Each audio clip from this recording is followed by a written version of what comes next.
It's me. No, I'm just kidding. Sir Hunt's Reviews, and this is going to be that review of, well, my top 5 favorite moments of The Walking Dead, Season 6, Episode 9. No! Wait. I added my new little intro at the beginning of this video. Let me know what you guys think down in the comment section. I'm having to talk low because my significant other is sleeping, so excuse the audio as well. Alright, we'll start off with, I'll do the list in reverse. So my number 1 moment first. Definitely gonna have to be, I know this is like an obscure and everybody's probably like, what, you think that's your top favorite moment of the episode? Yeah, it is. That the part where Glenn is about to die again. I was like, oh my god, are they really about to do that? That would be so awesome. Yeah, that was definitely my favorite moment. And then up out of nowhere, fucking Abraham and Sasha and Daryl show up. That was pretty good. I like that. Number 2 is probably gonna have to be when Luke chopped off Darth Vader's hand. No, I'm just kidding. Probably when Carl's eye got shot out. Let's be honest. That was a pretty, even though I knew it was gonna happen, I predicted it. I'm gonna say that I predicted it. Nah, I read the spoilers, made a video for it. I knew it was coming, but it was still definitely a shocker because they go to his face, pause, you look at it, he's like, Dad? And then he just falls to the ground. BAM! Out. Sorry, kitty, did I wake you up? My bad, bro. Go back to sleep, dude. Let's go back to sleep. Moving along, so number 3, I'm gonna have to say probably was when ultimately the end and they killed all the walkers. You saw that really nobody died, just Jesse and Ron and Sam. They all died, but really none of the other like main people died. A lot of people don't like Jesse and her family. I don't know why. I think it's mainly the people that want the Michonne, the relationship between Rick and Michonne to go on. But I definitely that was definitely my third favorite part, was at the end. Everybody survived. That doesn't happen that often on The Walking Dead. Neither does it happen that often on Game of Thrones. So the fact that everybody was alive was like, yeah. Also, I do want to add to the fact that Carl in the comic book, it took him, there was a huge time skip, of course. I'm sure you guys know that. You guys probably watched Trev Chan 2 and fucking Matt Family Productions. But yeah, they were the ones that told me about it like months ago when I started watching their channels. Like it took him, there was a huge time skip. It was like a year or some shit, right? I don't know, guys. You correct me down in the comment section. But basically, it took Carl a while to heal. The fact that at the end of the episode he was able to grab Rick's hand, that was kind of like, all right, well, he didn't get, I guess, as fucked up. I looked at the pictures. I'll try to put one of those up for you guys, where it looks like he's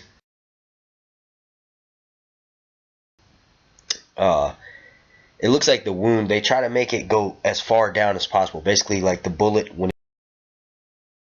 it went through away from his brain, because like that's the only thing that's believable. In the comic book, I'll just say graphic novel because I hate saying that word. I don't know why. Probably the way I say it. But in the graphic novel, he does suffer memory loss, and I think it affects his personality a little bit. But in the TV show, they made it look like it went down. So maybe that won't happen. They'll be able to get away with that. And like they intentionally made the actor that plays him, Chandler Riggs, grow his hair a certain way so that he could cover up the wound if need be. You know what I mean? At what point did the cat leave? Did you guys notice? Can you tell me that also down in the comment section? Like I didn't even fucking notice my cat just left. I think this setup is gonna work a little bit better. Eventually, I'm gonna build a set behind me where I can put all my like nerd memorabilia and shit. But I feel like this works the best. I got like this little light directly in front of me, and it's only really lighting up my face, and I'm mixed, so it does look kind of light. But yeah, yeah. Moment number 4 is probably gonna have to be when they all went fucking ham, dude. Like I said last night, in my last night initial response to the episode, the way that they made it seem like they killed 100,000 walkers or 10,000 walkers or however many. I mean, they showed us like in the quarry. I know Daryl took away half of them on motorcycle. I'm not just gonna say Daryl because it was Sasha and Abraham mainly too, but everybody after they took half those walkers away, like there was still a shit ton that raided Alexandria, enough so to make the fucking wall collapse. I know the tower had fell into it, which had initially weakened it. In the comic book, actually, it's like before the apocalypse, or right when the first apocalypse happens, they're putting up the wall and they ran out of concrete in a certain section. So this is in the comic book, once again, the graphic novel. That section of the wall collapsed, and that's how it happened in the graphic novel.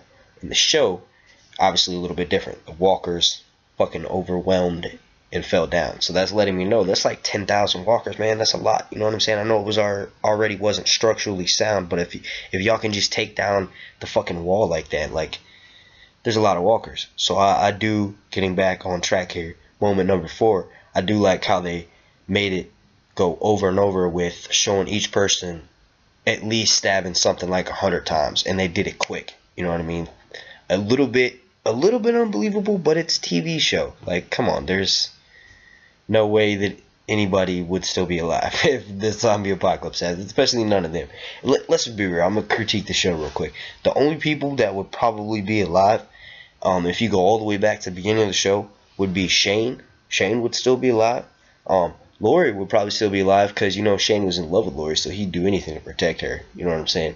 And I think if Rick had initially, like, okay, let's just say, this is super tangible. Let's just say Rick came back to find his wife, but it had already been, let's just, instead of a few months or however you want to say happened when Rick was in a coma, let's say it was like a year, and he was eventually able to get to the settlement. They were like, that group, because of under Shane's leadership, grew to the biggest fucking settlement in Atlanta. So of course, when Rick finally, he's making his way around, he ends up getting to a settlement close to theirs, and they're like, yeah, have you heard about this such and such?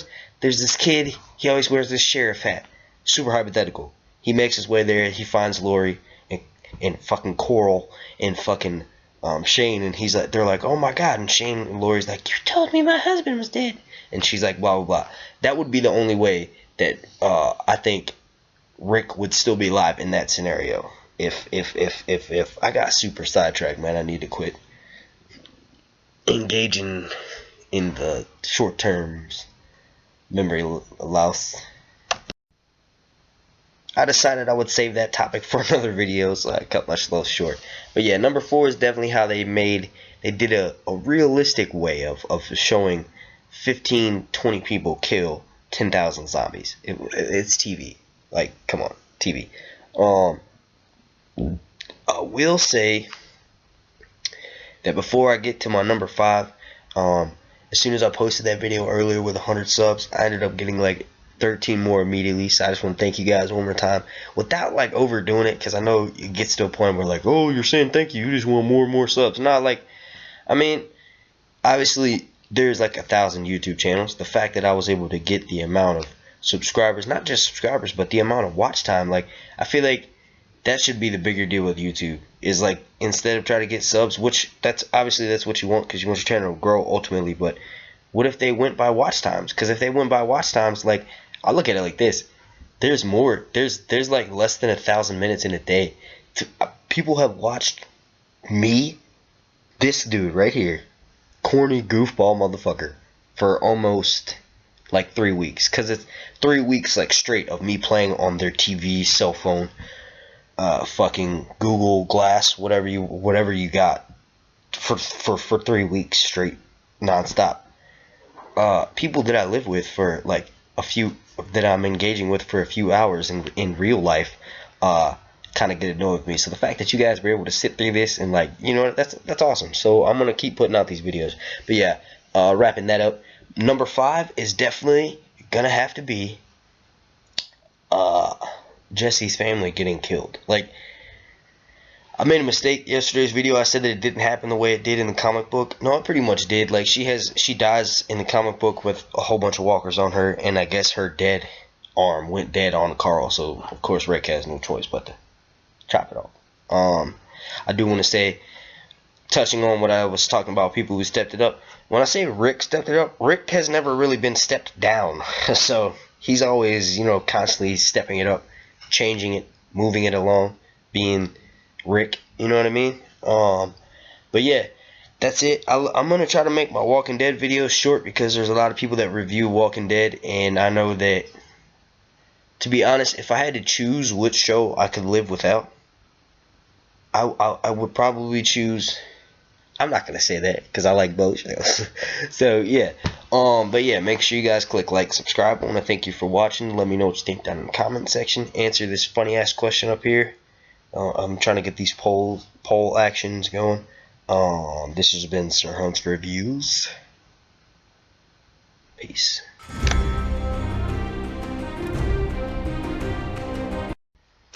I forgot to mention, I want to shoot for 10 likes this video.